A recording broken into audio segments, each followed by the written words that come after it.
बंधुमानी 26 August पवित्र जन्माष्टमी। एही पवित्र जन्माष्टमी ठारू एही 5 गोटी राशि हेबाकु जाउछंती भाग्यशाली। एमानंकर भाग्य देबाकु जाउछि एमानंकर साथ। अनेक वर्ष परे एमानकु मिलिबाकु जाउछि भगवान श्रीकृष्णंकर आशीर्वाद एवं कृपा। एमानंकु मिलिबाकु जाउछि बहुत बड़ खुशीर खबर। एमानंकर आगामी समय हेबाकु जाउछि अत्यंत शुभ। आपणक जीवन रे अनेक प्रकारर परिवर्तन हेबाकु जाउछि। प्रभु श्रीकृष्ण आपणकर समस्त इच्छा को पूर्ण करिबाकु जाउछंती। भगवान श्रीकृष्णଙ୍କ कृपारु एही राशि मानकर जेते भी खराब समस्या थिला सेही खराब समयर अंत हेबाकु जाउछि। तेबे आसंतु सेही भाग्यशाली राशि मानक विषय रे जानिबा जो मानक विषय रे आजिरो एही वीडियो रे आमे माने आलोचना करूछे। एहा पूर्वरु जदि आपण माने भी भगवान श्रीकृष्ण को हृदय भक्ति करती विश्वास करती तेबे वीडियोटी को लाइक करी कमेंट बॉक्स रे जय श्रीकृष्ण निश्चय लिखंतु। तेबे प्रथम भाग्यशाली राशिटी हेउछि वृष राशि।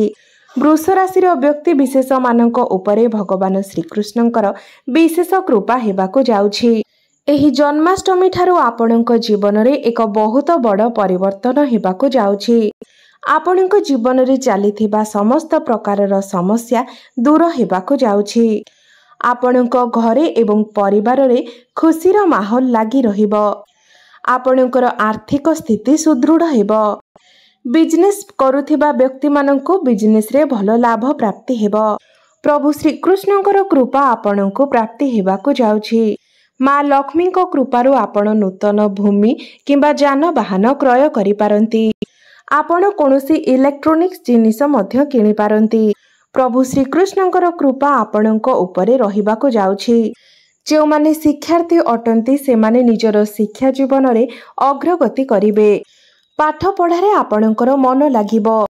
पूर्वरु आपणकर जेउ शारीरिक समस्या सबु रहिथिला आगामी दिन रे से सबुर समाधान हेबाकु जाउछि। जो माने बेरोजगार थिले से मानंकु निज योग्यता अनुसार चाकरी मध्य मिलिबार योग बनुछि। बिजनेस करुथिबा व्यक्ति माने निज बिजनेस को बढ़ाइबा सहित बिजनेस रे आर्थिक लाभ मध्य करिवे। गृह परिवार रे सुख समृद्धि वृद्धि पाइबो। आपणकर प्रेम जीवन रे मध्य खुशी फेरिबाकु जाउछि। आपण दुई जनक मध्य रे उत्तम संपर्क स्थापन हेबो। भ्रमणर योग मध्य बनुअछि। शेयर मार्केट स्टॉक मार्केट एवं ट्रेडिंग रे कार्य करुथिबा व्यक्ति मानक पई एही जन्माष्टमी परर समय बहुत शुभ अटे। आपणको आकस्मिक धन लाभ हेबो। तो जन्माष्टमी परठारु वृष राशि व्यक्ति मानक जीवन बदलिबाकु जाउछि। आपणकर समय भलो हेबाकु जाउछि। तो आपणकर जदि वृष राशि होइथाय तेबे कमेंट बॉक्स रे जय श्री कृष्ण निश्चय लिखंतु। द्वितीय भाग्यशाली राशिटी हेउछि कन्या राशि। कन्या राशि व्यक्ति विशेष मानक उपरे भगवान श्रीकृष्ण विशेष कृपा वर्षा करिबाकु जाउछंती। एही जन्माष्टमी परठारु आपणको अचानक धन लाभ हेबार योग बनुअछि। चाकरी करुथिबा व्यक्ति मानकर प्रमोशन हेबार मध्य योग बनुअछि। जो माने बिजनेस करुछंती से माने निज बिजनेस रे भलो लाभ करिबा सहित बिजनेस रे ग्रोथ मध्य हेबो। आपणकर आर्थिक स्थिति मजबूत हेबो। घरे एवं परिवार रे आपणकर सुख समृद्धि वृद्धि पाइबो। आपणकर प्रेम जीवन मध्य भलो रहिबो। आपणकर प्रेम सफल हेबाकु जाउछि। आपणकर दाम्पत्य जीवन मध्य सुखमय रहिबो। आपणको उपरे माँ लक्ष्मीकर मध्य विशेष कृपा बनिबाकु जाउछि। आपण एही समय रे कोनोसी जानवाहन क्रय करि पारंती। भूमि जमी जमा एवं प्रॉपर्टी मध्य किणाकिणी करि पारंती। आपणको मांकर स्वास्थ्य रे मध्य सुधार आसीबो। आपण कम परिश्रम रे अधिक लाभ प्राप्त करिवे। आपणको प्रेम जीवन रे मध्य खुशी फेरी आसीबो। आपणकर प्रेम जीवन रे पूर्वरु जदि किछि समस्या रहिथिला तेबे सेही समस्यार मध्य समाधान होई जिवो। आपणकर वैवाहिक जीवन रे मध्य जदि किछि समस्या थिला तेबे ताहा मध्य दूर होई जिवो एवं वैवाहिक जीवन रे आपणक मध्य रे संपर्क सुदृढ़ हेबो। क्यारियर रे मध्य आपण बहुत अधिक अग्रगति करिवे। भाग्य बल रे आपण कम परिश्रम रे अधिक सफलता पाइबाकु जाउछंती। आपणकर डेली इनकम रे मध्य वृद्धि पाइबाकु जाउछि। भ्रमणर जोग मध्य बनुअछि। आपण कौनसी दूर स्थान को यात्रा करि पारंती। तो जन्माष्टमी परठारु आपणक पई समय शुभमय हेबाकु जाउछि। तो जदि आपणकर कन्या राशि होइथाय तेबे कमेंट बॉक्स रे जय श्री कृष्ण निश्चय लिखंतु। तृतीय भाग्यशाली राशिटी हेउछि तुला राशि। तुला राशिर व्यक्ति विशेष माने एही जन्माष्टमी परठारु आपणक जीवन रे एक बड़ परिवर्तन हेबाकु जाउछि। आपणक उपरे प्रभु श्रीकृष्ण एवं माँ लक्ष्मीकर कृपा हेबाकु जाउछि। आपण जदि काहाठारु किछि टंका उधार नैथिले एवं ताहाकु सुझी पारु नथिले तेबे अति शीघ्र आपण ताहा सुझीबाकु समर्थ हेबे। आपणकर मन प्रसन्न रहिबो। आपणको अधिक धन लाभ हेबार सुजोग मध्य रहुछि। प्रत्येक कार्य रे आपण सफल हेबाकु जाउछंती। जो माने बिजनेस करूछंती सेमानंकु बिजनेस रे बहुत लाभ मिलिबाकु जाउछि। अटकी रहिथिबा कार्य आपणकर संपूर्ण हेबाकु जाउछि। आपणंकु जीवन रे बहुत सारा खुशी मध्य प्राप्ति हेबो। तो एही जन्माष्टमी परठारु आपणकर समय शुभमय हेबाकु जाउछि। जदि आपणकर तुला राशि होइथाय तेबे कमेंट बॉक्स रे जय श्री कृष्ण निश्चय लिखंतु। चतुर्थ भाग्यशाली राशिटी हेउछि कुंभ राशि।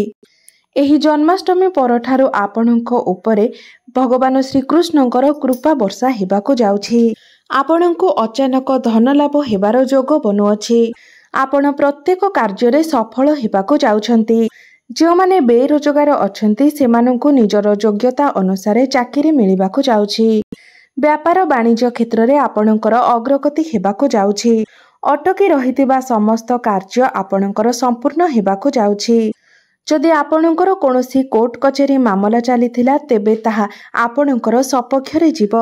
आपणकर प्रेम जीवन रे जहाँ भी किछि समस्या थिला ताहा एही जन्माष्टमी ठारू समाधान होई जीव। आपण दुई जनक मध्यरे भल पाइबा बढ़िबो। भ्रमणर जोग मध्य बनुअछि। क्यारियर क्षेत्र रे आपण बहुत अधिक अग्रगति करिवे। भाग्य बल रे आपण समस्त क्षेत्र रे सफलता लाभ करिवे। कम परिश्रम रे आपण बहुत अधिक सफलता लाभ करिवे। आपणकर डेली इनकम रे मध्य वृद्धि आसीबो। तो एही जन्माष्टमी परठारु आपणकर शुभ समय आरंभ होइजिबो। आपणकर जदि एही राशि होइथाय तेबे कमेंट बॉक्स रे जय श्री कृष्ण निश्चय लिखंतु। पंचम भाग्यशाली राशिटी हेउछि मीन राशि। मीन राशिर व्यक्ति विशेष मानकर भाग्य एही पवित्र जन्माष्टमी ठारू संपूर्ण रूप रे बदलिबाकु जाउछि। प्रभु श्रीकृष्णଙ୍କର कृपारू आपणकर घरे एवं परिवार रे खुशीर माहौल लागी रहिबो। आपणकर आर्थिक स्थिति सुदृढ़ हेबो। आपण जदि व्यापार वाणिज्य करूछंती तेबे व्यापार वाणिज्य क्षेत्र रे आपणकर उन्नति हेबाकु जाउछि। अग्रगति हेबाकु जाउछि। माँ लक्ष्मीଙ୍କର कृपा आपणଙ୍କ उपरे रहिबाकु जाउछि। माँ लक्ष्मीଙ୍କ कृपारू आपण नूतन जानवाहन किंबा भूमि किंबा कोनोसी प्रॉपर्टी किनि पारंती। आपण कोनोसी इलेक्ट्रॉनिक जिनिस मध्य किनि पारंती। प्रभु श्रीकृष्णଙ୍କର कृपा आपणଙ୍କ उपरे रहिबाकु जाउछि। जो माने विद्यार्थी अटंती सेमानଙ୍କର विद्या क्षेत्र रे बहुत अधिक अग्रगति हेबाकु जाउछि। आपणଙ୍କର पूर्वरु जे शारीरिक समस्या थिला से सब दूर होई जीवो। आपण सुस्थ अनुभव करिवे।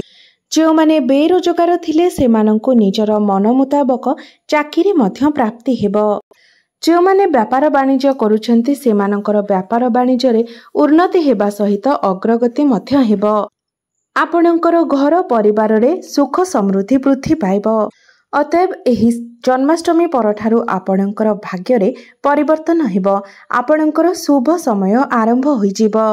तो आपणकर जदि एही राशि होइथाय तेबे कमेंट बॉक्स रे जय श्री कृष्ण निश्चय लिखंतु। तेबे बंधु माने एमाने थिले सेही 5 गोटी भाग्यशाली राशि जो मानकर भाग्य एही पवित्र जन्माष्टमी परठारु बदलिबाकु जाउछि। जो मानंकु भगवान श्रीकृष्णଙ୍କର विशेष कृपा प्राप्त हेबा पई जाउछि। एमानक जीवन रे चालिथिबा समस्त समस्या दुख कष्टर अंत हेबाकु जाउछि। खराब समय शेष होई भल समयर आरंभ हेबाकु जाउछि। तेबे बंधु माने जदि एही राशि मानक मध्यरे आपणकर राशि थाए तेबे कमेंट बॉक्स रे निश्चय जणाइबे। आपणकर जीवन मंगलमय हेउ एहा ही ईश्वरଙ୍କ निकटरे मोर प्रार्थना।